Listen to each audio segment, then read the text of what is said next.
मैं ददरेबा को चलने को तैयार हूँ। और सुनो महाराज,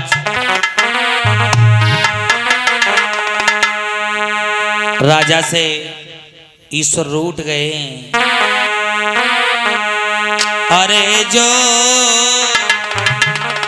होनी है बलवान बिजुली, बिन बादर के कैसे गिर गई।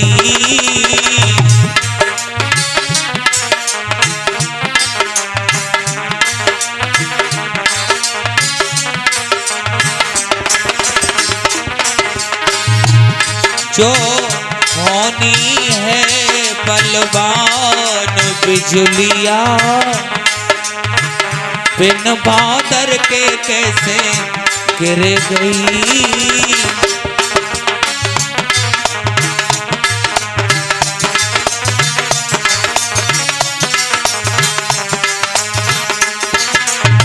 महाराज कहिए मंत्री। राजा जेवर सिंह के दरबार में किसी प्रकार की कोई कमी नहीं, लेकिन कमी है तो क्या, एक बेटा की। मैया कर्म की हेटी निकली है,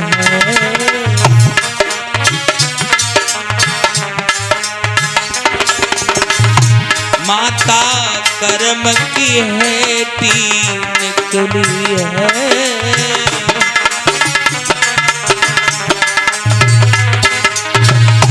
जाते रूठ गयो भगवान बिजुलिया, बिन बादर के कैसे गिर गई। तो होनी है बलवान बिजुली, बिन बादल के कैसे पड़ गई।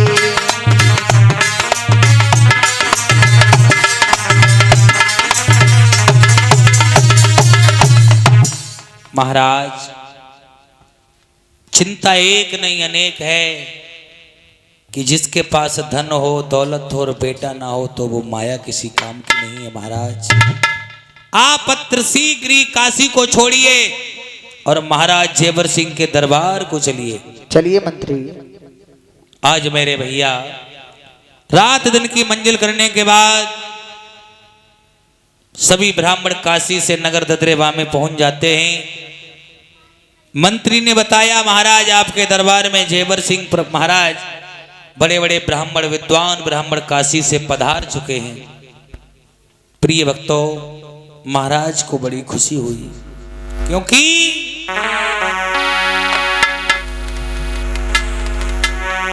और संत मिलन को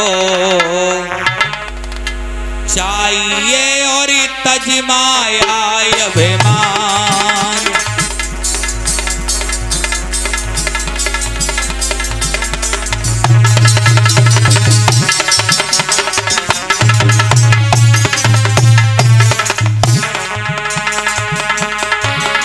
हो रामा तज माया अभिमान,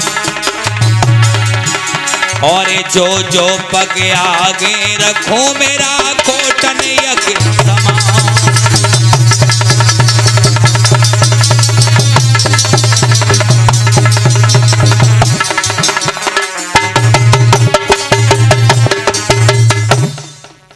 बताया है कि संत मिलन को चाहिए तज माया अभिमान, और जो जो पग आगे रखें कोटन यज्ञ समान। संत से मिलने के लिए दिल में किसी तरह का भेदभाव नहीं होना चाहिए, क्योंकि अपने तन का अपनी मन का अपने बल का अभिमान न हो, और संत से जब मिला जाता है तो माया का तन का धन का हमें अभिमान नहीं करना चाहिए। क्योंकि जो लोग इस प्रकार से अभिमान करते हैं, भगवान की पावनमयी कथा को सुनते हैं, संतों के पास बैठते हैं, तो उनका बैठने का कोई रहस्य नहीं होता। महाराज बड़ी गरीबी आधीनी से ब्राह्मणों के पास पहुंचे हैं, चेहरा मलिन है और कहने लगे महाराज आओ बैठो आसन पे, का इच्छा नाथ तुम्हारी, और होती है शुभ घड़ी ब्राह्मण आवे जाके द्वारी, होती है शुभ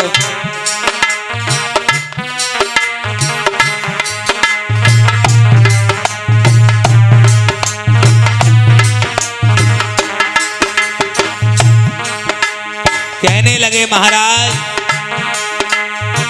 आवे जाके द्वारी महात्मा, आवे जाके द्वारी, अरे होती है शुभ घड़ी महात्मा आवे जाके द्वारी। हाँ होती है शुभ घड़ी महात्मा आवे जाके द्वारी।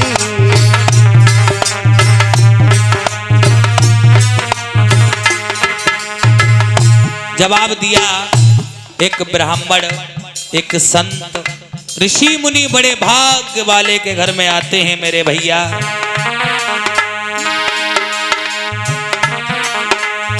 संत श्रोमण कभी कभी द्वार द्वार पे जाते, और होती शुभ घड़ी ब्राह्मण के दर्श तभी हुई पाते, होती है शुभ घड़ी संत के दर्श तभी होए पाते।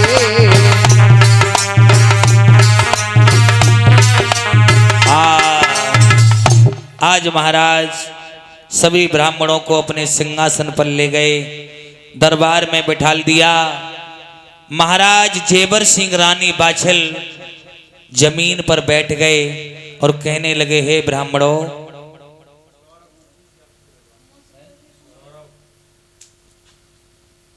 और ये 50 रुपए दान कर रहे हैं सौरभ भैया, कस्बा जड़वार की ओर से। आशाएं करेंगे प्रभु से भंडार भरें, सतबुद्धि प्रदान करें, जीवन मंगल में हो। बोलिए जा हर वीर महाराज की जय। ऊंचे सिंहासन पर सभी ब्राह्मण विराजमान हैं।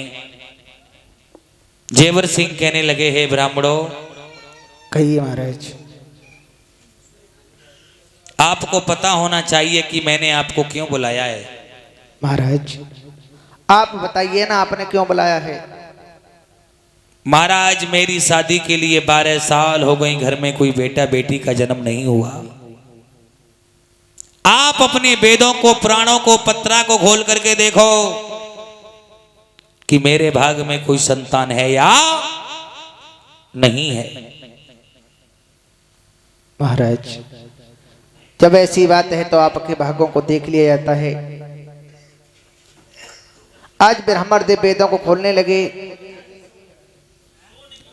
वेदों को देखने के बाद सभी ब्राह्मण चुप बैठ जाते हैं।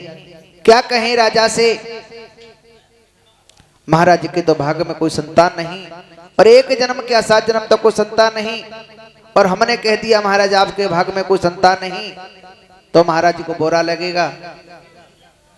इसलिए महाराज से कुछ कहते नहीं, चुप रहने में भलाई है। सभी ब्राह्मण चुप हो गए। चुप ब्राह्मणों को देख करके महाराज कहने लगे हे ब्राह्मणों, कहिए महाराज।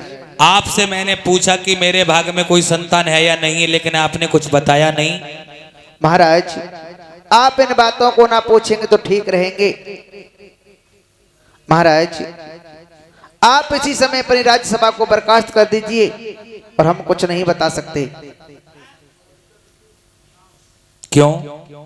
महाराज आप राजा हैं, हमारे कड़ुए वचनों को सुनकर कहीं फांसी भी लगवा सकते हैं। महाराज मेरी किस्मत में भला लिखा क्या है भगवान ने। महाराज जब आप पूछना चाहते तो सुनो। बताइए।